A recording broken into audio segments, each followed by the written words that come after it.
Fala galera, aqui é o professor Ramon, professor de Geografia do Colégio Talento. Estamos aqui hoje para mais uma aulinha do sétimo ano, dessa vez, né? Unidade 2, livro 2, né?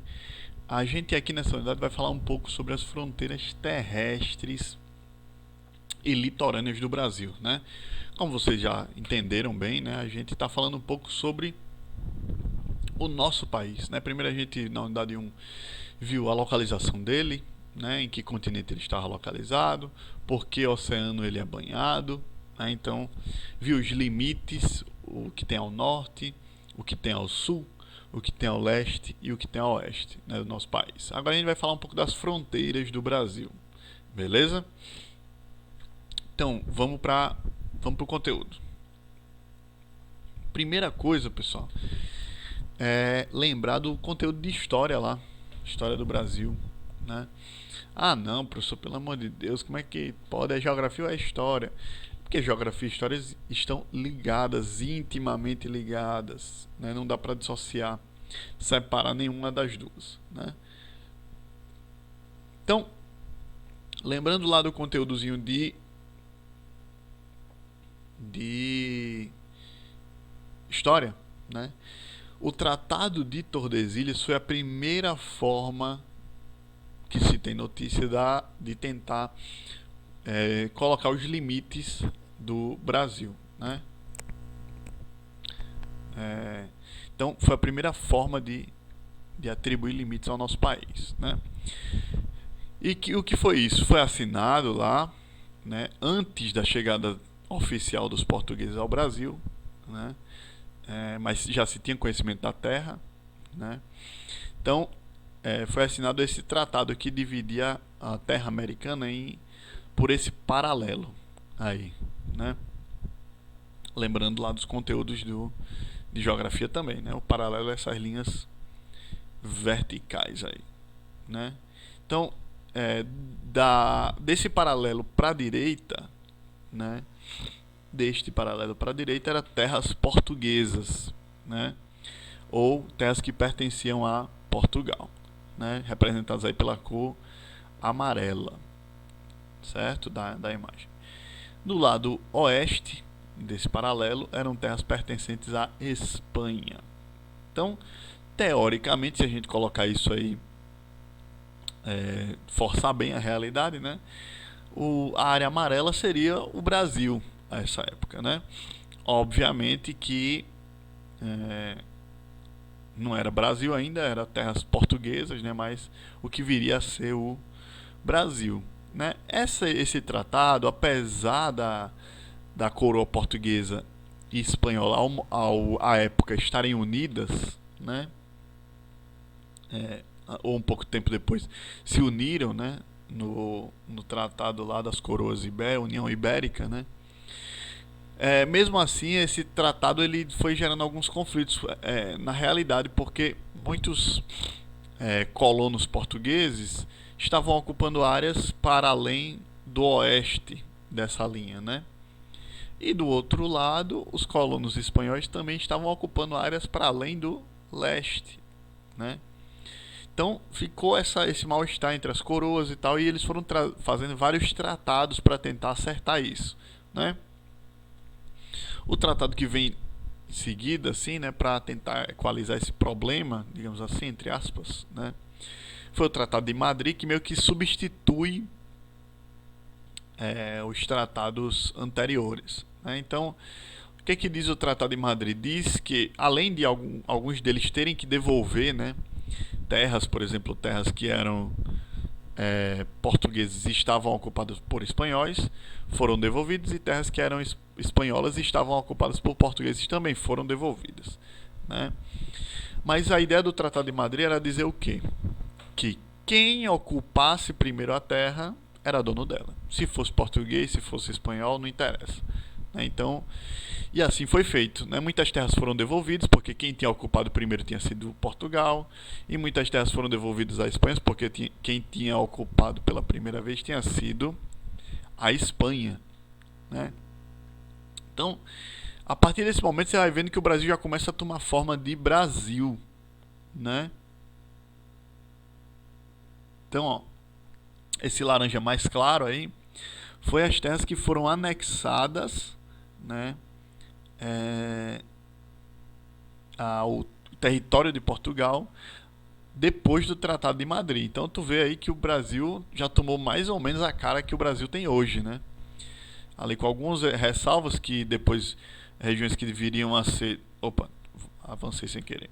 Regiões aqui a oeste que viriam a ser Acre, né? Aquela região ali, tal. O formato também do que hoje vem a ser o Rio Grande do Sul também ainda não tinha a cara que tem hoje, mas basicamente vamos dizer que 90% do território brasileiro estava com a cara já de Brasil, né? E você vê aí os formatos do nosso país surgindo, beleza? Aí, pessoal, o Brasil, né? O Brasil ele vai tendo alguns problemas, né, de gerência desde essa época aqui, né, dos tratados e tal. Que depois do Tratado de Madrid tiveram outros também para tentar equalizar essa questão. Por quê? Pelo Brasil ser um país de dimensões continentais gigantesco, né, gerenciar também fica difícil, né? Se você tem, vou dar um exemplo prático, se você tem uma casa de 3 cômodos, né, você gerencia com uma certa facilidade. Agora, se você tem uma casa com 100 cômodos, você já tem que começar a contratar outras pessoas para lhe ajudar. Então o Brasil funciona dessa maneira. Por esse motivo, por ter um território tão extenso, gigante, o Brasil desenvolveu vários programas para tentar ocupar e não só ocupar, mas também tentar gerenciar melhor esse território, né? Um desses programas é o programa Calha Norte, né? Vocês estão vendo aí, quem tem o livrinho também está aí no livrinho, né? Podem procurar, tem um mapa semelhante a esse.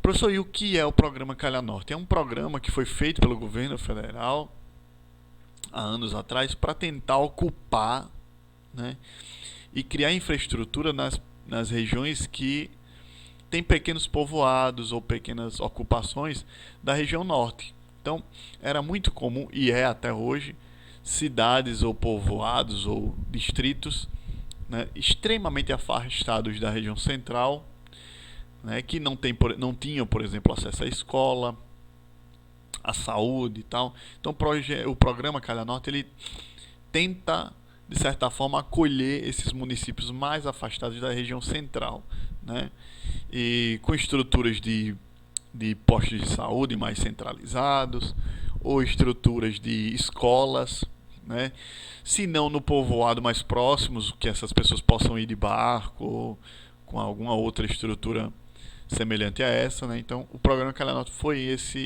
surgiu com esse intuito, né? Outro esforço do governo federal, né, dos governos federais à época, foi o CIVAM, que é o Sistema de Vigilância da Amazônia, né? Que está aí, como vocês estão vendo aí, exemplificado com vários satélites distribuídos pelo Brasil, pela região norte inteira, né? Para, de certa forma, mapear essa região que era tão pouco mapeada, né? A partir do CIVAM, a gente conseguiu angariar informações para, por exemplo, saber um pouco mais sobre a própria floresta, né, as características dela, a composição, né? A gente conheceu mais sobre os solos, sobre a capacidade e o tamanho dos rios, né? Professor, tudo com satélite? Tudo com satélite. Né? Os satélites mapeavam através de imagens, né?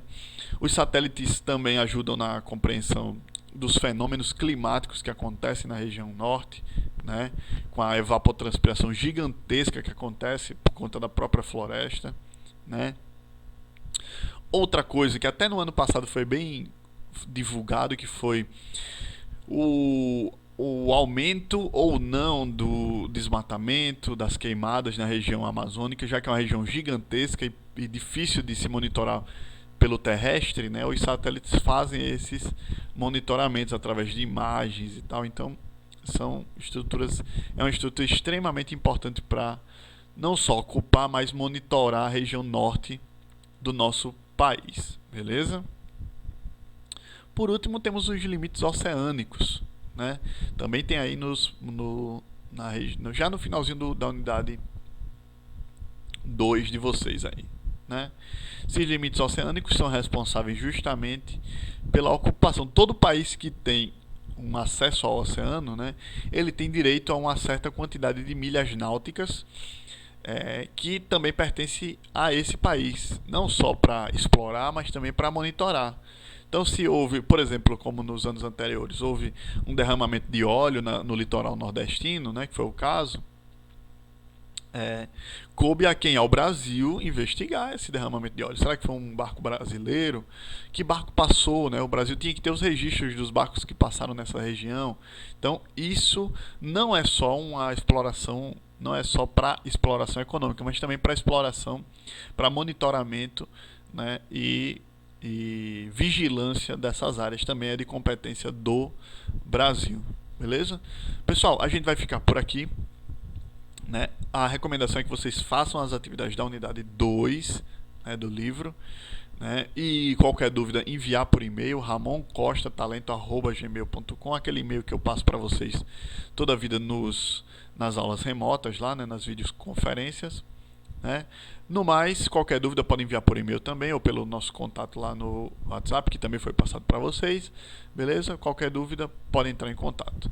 No mais, fiquem em casa, fiquem bem. Valeu!